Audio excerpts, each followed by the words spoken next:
Johnny Carson was interviewing actor Tony Curtis when suddenly, mid-sentence, Curtis grabbed his chest and collapsed on the Tonight Show stage. What Johnny did in the next 90 seconds saved his life, and doctors later confirmed that without Johnny's quick thinking, Curtis would have died on live television. April 15, 1982. The Tonight Show was running smoothly on what seemed like another typical Thursday night. Johnny Carson was interviewing Tony Curtis, the legendary Hollywood actor known for classics like Some Like It Hot and Spartacus. At 57 years old, Curtis was still active in the industry, and he had come to The Tonight Show to promote his latest film and share stories from Hollywood's golden era. The interview had been going perfectly. Curtis was in his element, charming the audience with behind-the-scenes stories about working with Marilyn Monroe and Jack Lemmon, making Johnny and the studio audience laugh with his impeccable timing and natural charisma. The energy was electric, and the banter between Johnny and Tony felt effortless. Two entertainment legends at the top of their game. But 8 minutes into the interview, something changed.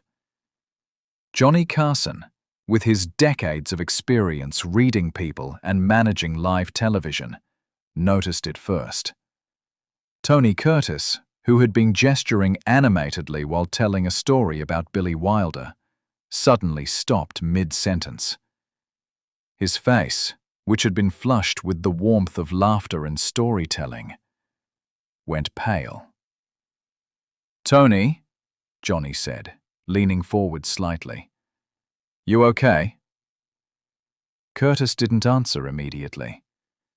His hand went to his chest, and he blinked several times as if trying to clear his vision. The studio audience, thinking this might be part of a bit or a dramatic pause in his story, remained quiet. Curtis started to say, but his voice was different, strained and confused. "Johnny, I don't feel." And then Tony Curtis collapsed forward in his chair, his body going limp as his head dropped toward his chest. For a moment that felt like an eternity, but lasted only a fraction of a second, Johnny Carson had to process what was happening and decide what to do. The cameras were still rolling. 20 million people were watching live. His guest, a Hollywood legend, a friend, had just collapsed in front of the entire nation. Most people in that situation would have frozen. Some might have panicked. Others might have called for help and waited for someone else to handle it. But Johnny Carson did something that medical professionals would later call the exact right response, at the exact right moment. Johnny immediately stood up and moved to Curtis, who was now slumped in the guest chair. "We need a doctor!" Johnny called out, loudly and clearly, his voice cutting through the shocked silence that had fallen over the studio. "Is there a doctor in the audience?" But Johnny didn't wait for a response. While keeping his voice calm and authoritative, the voice of someone in control who knew what needed to be done, he was already taking action. Johnny carefully eased Tony Curtis out of the chair and onto the floor, laying him flat on his back. The audience, now understanding that this was not a comedy bit but a genuine medical emergency, sat in stunned silence. "Tony," Johnny said firmly, leaning close to Curtis's face. "Tony, can you hear me?" Curtis's eyes were half open, but he didn't respond. Johnny immediately checked for breathing by placing his ear close to Curtis's mouth and watching his chest. Curtis was breathing, but it was shallow and labored. Then Johnny did something that demonstrated knowledge most people didn't expect a talk show host to have. He loosened Curtis's collar and tie, giving him more room to breathe, and elevated his legs by placing them on the guest chair he had just pulled closer. This position, later confirmed by paramedics to be exactly correct, helped blood flow to Curtis's brain and vital organs. "Call 911 now," Johnny said to his stage manager, who was already running toward the nearest phone. Then Johnny turned to Ed McMahon, who had rushed over from his position. "Ed, get the audience back. Give us some room." What happened next was a masterclass in crisis management. While keeping one hand on Curtis's shoulder to monitor his breathing and consciousness, Johnny addressed the live television audience with remarkable calm. "Ladies and gentlemen," Johnny said, looking directly at the camera, "we're experiencing a medical emergency here. We have help on the way, and I want you to know that Tony is breathing and we're taking care of him. We're going to break for a moment while we get him the help he needs." The calm, measured way Johnny spoke. No panic, no drama, just clear information delivered with authority, helped keep everyone in the studio and watching at home from panicking themselves. Fred de Cordova, the show's director, immediately cut to commercial, but the cameras kept recording what was happening on stage. That footage, which would be reviewed by medical professionals and emergency response trainers for years to come, showed Johnny Carson doing everything right. Within 3 minutes, though it felt much longer to everyone in the studio, paramedics arrived. They had been stationed nearby as part of the standard NBC emergency protocol, but even they were impressed. Tony Curtis was rushed to Cedars-Sinai Medical Center, where doctors determined he had suffered a minor heart attack, what medical professionals call a warning event, that could have become much more serious if not handled properly. Dr. Michael Richardson, the cardiologist who treated Curtis, held a press conference the next day that made headlines across the country. "Mr. Curtis is stable and expected to make a full recovery," Dr. Richardson announced. "But I want to make something very clear. If Johnny Carson hadn't responded exactly the way he did, keeping Mr. Curtis's airway clear, elevating his legs to maintain blood flow, and immediately calling for emergency services, we might be having a very different conversation today." 3 weeks later, Tony Curtis returned to The Tonight Show. This time, he wasn't there to promote a movie or share Hollywood stories. He was there to thank Johnny Carson for saving his life. The moment Curtis walked onto the stage, the studio audience erupted in applause. Johnny stood up and hugged his friend, and for a moment, both men were too emotional to speak. "You know, Johnny," Curtis finally said as they sat down, "I've done a lot of dangerous stunts in movies. I've fought gladiators, hung from buildings, done all kinds of crazy things. But the scariest moment of my life was waking up in a hospital and being told that I'd collapsed on your show."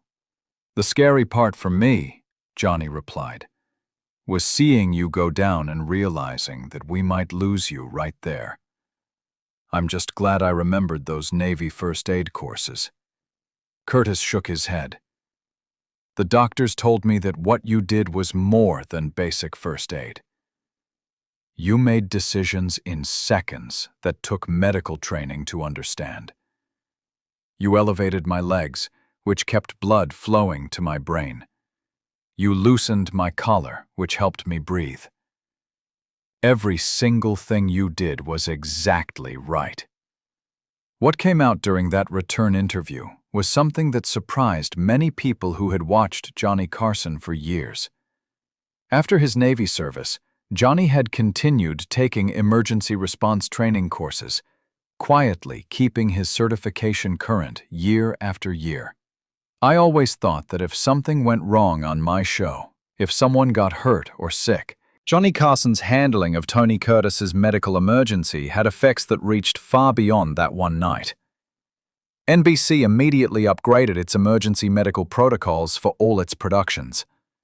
Other television networks followed suit, ensuring that medical personnel were always on site during live broadcasts. Emergency response training programs began using the footage from that night as a teaching tool, showing how proper first aid combined with calm leadership could save lives in crisis situations. The American Red Cross even reached out to Johnny, asking him to appear in a series of public service announcements promoting first aid training. Johnny agreed, saying, "If what happened on my show can convince even one person to learn these skills, then something good came out of a scary situation." For the rest of his life, Tony Curtis never let an interview go by without mentioning what Johnny Carson had done for him. In his autobiography, published years later, Curtis devoted an entire chapter to that night. "Johnny Carson saved my life. But more than that, he showed me what it means to be prepared for the unexpected," Curtis wrote. He could have panicked. He could have waited for someone else to help. Instead, he acted with skill and compassion. And I'm here today because of him. Curtis also made changes to his own life after the heart attack. He quit smoking, changed his diet, started exercising regularly, and became an advocate for heart health awareness. He would live another 28 years, passing away peacefully in 2010 at the age of 85. "Johnny gave me those years," Curtis said in one of his last interviews. "Every birthday, every holiday, every moment with my family. I got all of that because Johnny Carson knew what to do when I needed help most." The night Tony Curtis collapsed on The Tonight Show became a defining moment that showed audiences a different side of Johnny Carson. Yes, he was a brilliant entertainer with perfect timing and quick wit. But he was also a man who valued being prepared, who kept himself trained in skills he hoped he'd never need to use, and who could remain calm and effective in the face of crisis. Medical professionals who have reviewed the footage still use it as an example of how proper. Years later, when asked about the scariest moment of his Tonight Show career, Johnny Carson always mentioned that night with Tony Curtis. "People tune in to laugh and be entertained," Johnny said. "They don't expect to see their host dealing with a medical emergency. But life doesn't stop because the cameras are rolling. And I'm just grateful that I was able to help a friend when he needed it." Today, when emergency response trainers teach crisis management and first aid, they often show the footage of Johnny Carson's response to Tony Curtis's collapse. It demonstrates that knowing what to do in an emergency isn't just for medical professionals. It's a skill that anyone can learn, and that everyone should have. Johnny Carson entertained millions of people over his 30-year career. But the 90 seconds he spent saving Tony Curtis's life might have been his most important performance. Not because it was entertaining, but because it was real, effective, and life-saving. If this incredible story of quick thinking and preparedness moved you, make sure to subscribe for more true stories about the moments when celebrities showed they were more than just entertainers. Share this video with someone, and consider taking a first aid course. You never know when you might need those skills to save a life.